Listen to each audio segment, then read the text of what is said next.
ikaw, bag-o sa mong lugar, nangutana, so sa kabatanon, nga bag-o lang nagtuon, diha sa seminaryo, labi na sa kurso nga ecclesiology, ang hamtong nangutana, dong, asa man dinhi ang simbahan,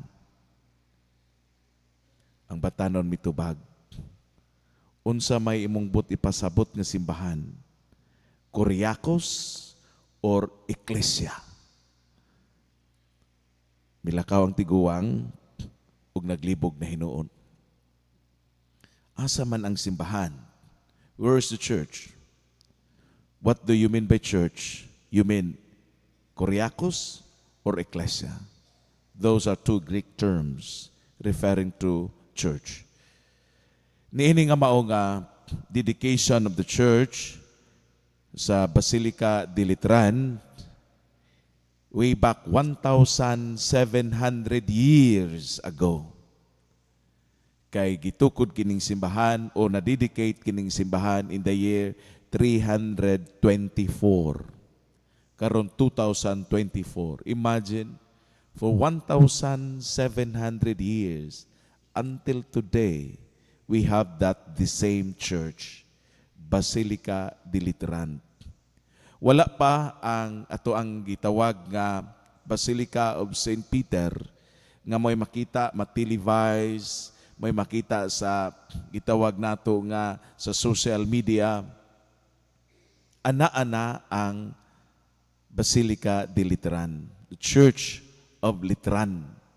Diha ang kanhi nga mga puloy-anan sa Santo Papa sa wala pa natukod kanang Basilica ni San Pedro. Ug dinhi hangtod karon ang maong nga lingkuranan sa Santo Papa wa gibalhin sa Basilica di San Pedro, Peter and Paul, kundi anaa gihapon sa Litran. Anaa gihapon diha ang lingkuranan sa Bishop of Rome nga automatic whoever would be the Pope, he is the Bishop of Rome, and naadiha. As mentioned, kanako ganiha, like that chair. At on the top, sa taas na bahin, diin, nagitawag siya og katedra, o lingkuranan sa bishop, meaning the authority of the bishop all over the diocese. Nga kung mo-preside siya og misa, dili siya mulingkod dito sa among lingkuranan, nor kami nga mo-preside, mulingkod sa iya ang lingkuranan. Nagyod siya ay kaugalingong lingkuranan o gitawag nato na siya og katedra. Kung asa ang katedra, meaning the seat of the bishop ng simbahan, ang tibok simbahan gitawag og cathedral church. And there is only one cathedra in the diocese. Ang uban basta kadako kaayo nga simbahan tawag katedral, Liloy tawag katedral, Dapitan karon katedral. No. This is the only cathedral church in the diocese of the Dipolog where the cathedra, the bishop's chair, located. Mausab sa Litran. Mao nga unsa man ka importante ang mao nga simbahan tungod kay ang simbahan sa Litran nagpahinumdum kanato that we are one together. This is the mother church. Gi-celebrate ang dedication sa Basilica sa Litran, pagpahinumdum that we are one church worldwide, where there is the leader, the Bishop of Rome, nagrepresentar ni San Pedro, alang sa kahiusan, one apostolic Catholic Church.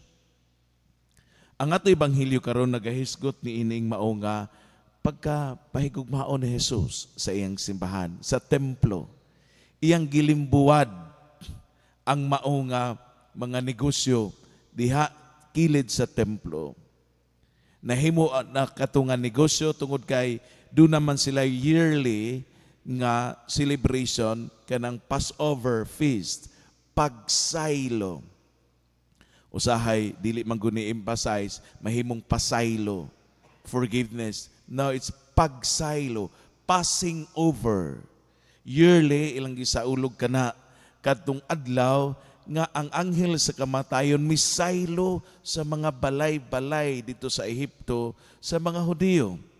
Nga ilang gimarkahan og dugo ang portahan og mga bintana, pagpakita o pagpahatag og timailhan nga ang anghel sa kamatayon mamutong katapusan nga plague nga gipadala sa Dios nga nining gabi una mabati sa mga lideres sa Ehipto nga kinahanglan kamo i-free nila. Kaya ang Dios uban kaninyo, mubisita ang anghel sa kamatayon. Nya markahan niyog dugo ang pultahan o ang mga bintana, aron nga ang anghel sa kamatayon musaylo lang kaninyo.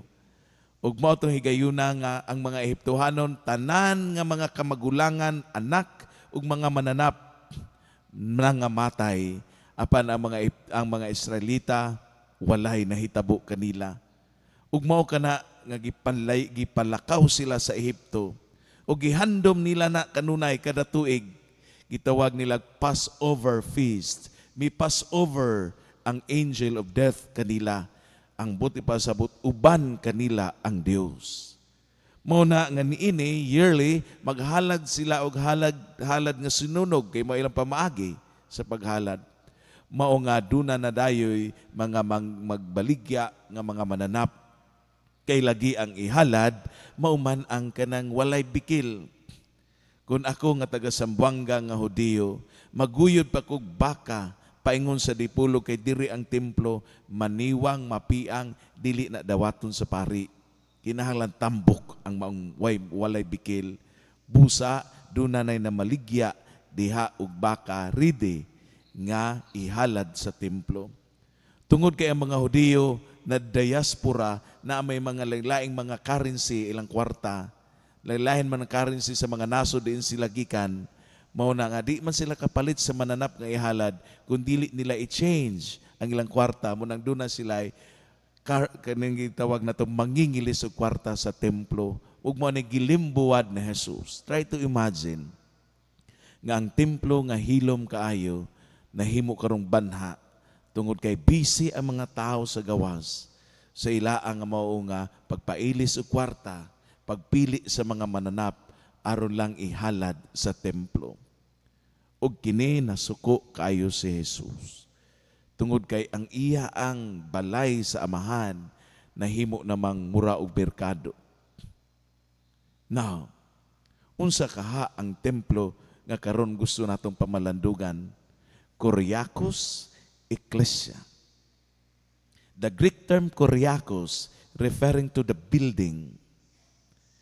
The Greek term Ecclesia referring to the people of God in faith. Kita ang simbahan. When we say Ecclesia, kita ang simbahan. When we say Kyriakos, this building. It could be Kyriakos, it could be Ecclesia, one term sa Binisaya, simbahan. Pwede siguro gihapon ang ato paghigugma sa simbahan.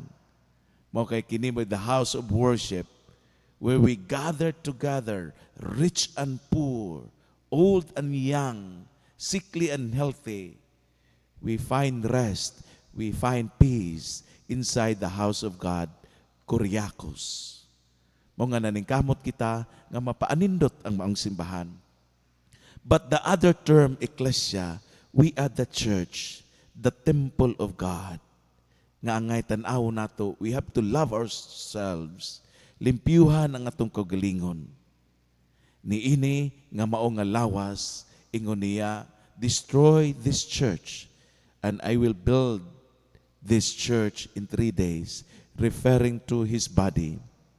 Indeed, we are the church. We are the temple of God. Nga ngay usab limpyuhan ug higugmaon. Ang basilika sa literal nagpahinomdom ka nato nga kita usa ka simbahan. It could be that the Kyriakos, but we are the Ecclesia, one people of God. We love the church, the building, but we have to love as one people in faith, brothers and sisters, and to love ourselves because we are the temple of God. Kyriakos or Ecclesia, Eklesya, ang importante nga gibati nato nga usa kita kasimbahan ug tan-aw nato unsa man ang iyang panawagan nga rika nato. Gihigugma ni Jesus ang simbahan. Gihigugma niya ang atong kaugalingon. Love ourselves and try to look into what are those things need to be i-renew o limpyuhan sulod sa atong kaugalingon.